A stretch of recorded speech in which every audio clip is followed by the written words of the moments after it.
Hi Sam, good to see you again. Hi. I'm Pamela, I'm a BKS broker. Who are you? My name is James Buffett. Nice to meet you. So I know we've talked a little bit before about what BKS does. Just to make sure, we do still have 15 minutes again. Yes, correct, but that's it. Okay, sounds good. So I know you're the CFO of the company. We've kind of talked about what your role is, but I don't really know exactly what your position is in the company and why you have a stake in what you want to learn about BKS. So could you tell me a little bit about what you do? Oh, well, I'm the CEO, so obviously I'm making a lot of decisions, but Sam mentioned to me about the $15 million net worth exposure, and I thought that was pretty serious and definitely something to look into and not to look past, so figured we'd hear you out really quick. Well, that's awesome. I thank you so much for coming to talk to me, and thank you for conveying that, because it is a really big gap in policy, and I want to make sure that everyone who is a decision maker gets to know about that. So today, we're going to talk a little bit about, again, what BKS does, and then specifically what your needs are for you both as individuals, and then how I can fit BKS to fit those needs. So again, kind of just to start over with what we've already talked about, what are you looking for in your insurance policy? Because at the end of the day, that's what we're here to talk about. So definitely someone who communicates with us, someone who's there for us. We've had a lot of trouble with communication recently with some of our agents. The renewal process is pretty bad too. I'm always having to deal with that, I'm pretty sure. Okay. So Always seeing papers about that. you're having issues with communication, you're having issues with renewal. So who's in charge of managing this insurance policy, and which one of you or both of you is the main decision maker? He would be the main decision maker. I Yeah. would be the one who deals with the policies though. Okay. So he's just the one who signs the paper at the end after I've done it. She makes the decision, I tell her if she's right or wrong. Okay, so there's a lot of communication between the both of you. I really like to see that, because BKS really values communication. So knowing that that's one of your strong needs, that's definitely something that makes me feel more comfortable, because I know that's something that we can provide you. So just thinking about what we do at BKS, we're going to look at your commercial needs. We're also going to be able to provide private and employee benefits. I know, Sam, we talked a lot about employee benefits and what you're looking for with those. Do you handle the employee benefit side? That's mainly. Okay. So I want to talk a little bit about that, just so we get the company squared away. But I also want to tell you a little bit about private insurance that we offer, just because being a high net worth individual, it can definitely be something that you could be looking for. So I know we've talked a little bit about all of the different things that we've offered before, but you haven't really gotten to hear that. So I have a little presentation for you, but I want to get some more information. How hands-on are you with the insurance process right now? She would be more than I am. Yeah, I'm very hands-on with it. Okay, and so, It takes up a lot of my time. right, and does that go back to those renewal dates that you have to sign for? That's just on my side, the renewal things. I think I'm always like having to confirm like a bunch of them or something. It's always passing by. And how many renewal dates do you have a year?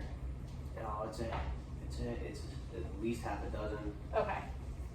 And you're trying to get that down to what number? As little as possible. Okay, sounds good. I definitely understand that would be the expectation, is to have as little amount of renewals as you can to try to consolidate some of that workload. What do you think is slipping through the cracks, or how do you think that's affecting you to have all of those different renewal dates? It's taking up our time Yeah. and adding stress, and just, if that can be easier, then we have more time to focus on BKS and the gears running it. Totally understand. Taking up your time aspect of it, how much time would you say you're dedicating to insurance needs that you're not focusing on your duties as the CFO? Probably a lot, because since they all come in at separate times, it's like they come in at the first of the month, so I spend like January dealing with this one, and then February a different one hits, then I have to deal with this one, and then March a different one hits, so I have to deal with this one. Do you think that having all of those dates is maybe making you less focused on the jobs and the tasks that you usually have on hand? Yeah, probably.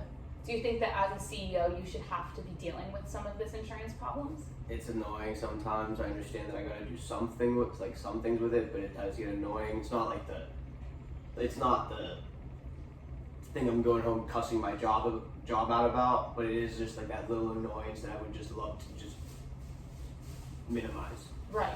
Okay, totally understand. And then just to finish up on kind of the questions that I had, I wanted to talk a little bit about those employee benefits. I know we had discussed before that you were focused on making sure that you had the top healthcare, and we talked some about how you're doing your venture in Ireland and how the employee benefits there might not match up with the employee benefits here. And you had said that you're not really sure about what those look like. Is that correct? Yes. How do you feel as the CEO, knowing that the person in charge of your insurance might not be knowledgeable of all of the different legal aspects of your new venture? Scary. I mean, you want to know as much as you can about the new area you're entering into. Do you think that this is because of the lack of communication with your current insurance provider? Yeah, definitely. I mean, I didn't know that there was a legal issue at all. Right. Okay, I totally understand. So I think I've kind of figured out where your biggest needs are, and that just really goes back to communication. And I really think you could get those renewal dates lowered with the current plan that you have, even if you had better communication. Do you agree? Mm-hmm. Okay, so I'm going to show you a little presentation of something that I've made about BKS, just so that you can kind of get a better understanding of what I'm talking about. So what we do at BKS is provide a risk map. So like you had said, you don't know about all of the gaps in your policies. So what we do is we look at those different issues, we look at the legal, logistic parts, and we also look at just where you might be having gaps in your policy. And we're going to be able to show you what those are. So this is just an example of someone who had gaps for their global coverage, just like you do, and how this brokerage and being able to take a holistic view of all of their needs really closed those gaps for them. We also made sure they had no exclusion in their employee benefits. I know right now you were saying your main benefit is health. That's what you're really focused on. So I want to make sure that you are not missing anything in there. But what we do at BKS, again, is take that holistic view. We do that for your commercial risk by identifying your risk.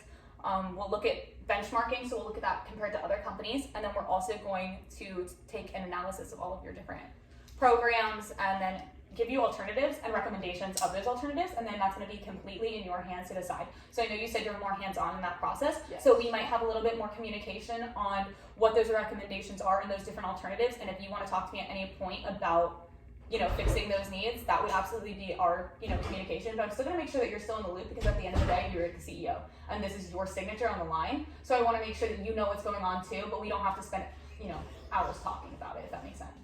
Does that sound good for each of you, or would you like to come up with a different program of communication? No, that sounds good to me. Okay. Fine by me. So then what we're going to look at again is employee benefits. So I think this is a little bit more in line with what we were talking about, with making sure that we're competitive with what we're offering, but we're also making sure that we're keeping that cost down for you guys, because you don't want to be dishing out all of this money for employee benefits if that's not what your employees are looking for, if that doesn't match what your competitors are offering. So we're going to make sure that that's all in line, and again, give you those best recommendations. But something that I wanted to specifically talk about, since you're here today, is our private risk management. So I know you had said you came over here because of that $15 million that your company's at risk. But what I could also see on my end is the CEO's personal assets and what they're at risk for. So I wanted to kind of break down some of the things that I saw. This was just like a brief overview. I have not been able to do a risk map for you yet. This was just from what I have found so far. Right now, it looks like you are missing some exclusions in your property insurance. So you're not right now insured for sinkhole or flood damage. Were you aware of that? No, I wasn't. Do you think that being located in Florida, where you have the highest amount of carbonate rock, do you think that that could be a problem if anything were to happen with the rock structure in Florida? It's very volatile. Carbonate rock causes sinkholes, doesn't it? Yes. Whoa. That's Yeah. scary. And your house is located in Tampa, correct?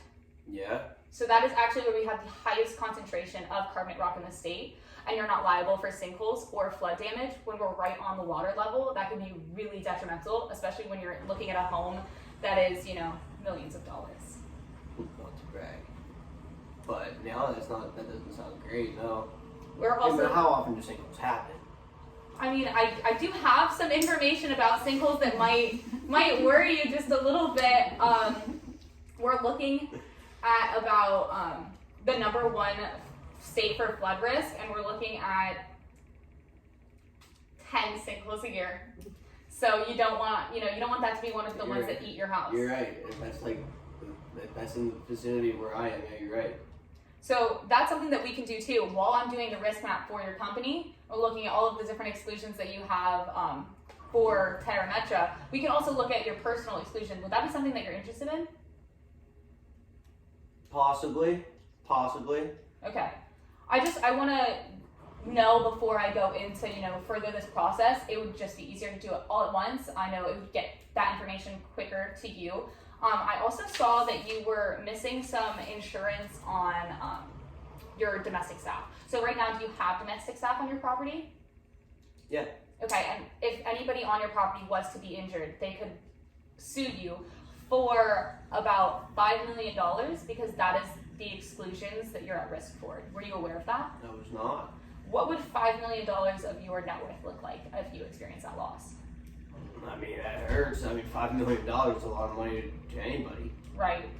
So that's just kind of my concern. If you were worried about a $15 million to your company, I mean, yeah, that's going to hurt your company, but that's not even your personal loss. Now you're looking at $5 million to your person. I think that that's definitely something that we should address while I'm, having the chance to look through that. Fair enough. Yeah. Okay. All So right. that's something that you would be interested in? Yeah. Now I don't want to leave you out of the loop here. If private insurance is something that you're looking for, I can absolutely, look at that for you as well. Is that something you're interested in? No, I'm okay. Okay. But you are interested in the risk map for the company. Yes, I'm interested in the company. Okay, so you would both be comfortable with me doing a risk map for Terra Metra. We're going to look at employee benefits. We're going to look at commercial risk. And then we are going to do a little dive into your private insurance. Does that sound good? Yeah. Okay, well, I wanted to, make sure that we were on board. Do you have any questions? No. You Yeah. could- yes. What time? When's this going to be ready? So I can prepare a risk map for you. I can do it as soon as tomorrow if that works for you. Yeah, sure. What time? What time? I don't know, both of your schedules, does that line up at about 2 p.m. tomorrow? That's good with me. It's good with me. Okay, sounds good. Well, I'm going to leave you my card just so that if you have any questions throughout the day, I want to make sure that line of communication is left open for you. So there you go. If you ever want to talk about anything before then, just reach out at any time. But I will see you tomorrow with the risk map prepared. Sounds good. Sounds Thank you good. so much. Thank you. It's good to see you. Thank you. Okay, so I don't know if it recorded. It did.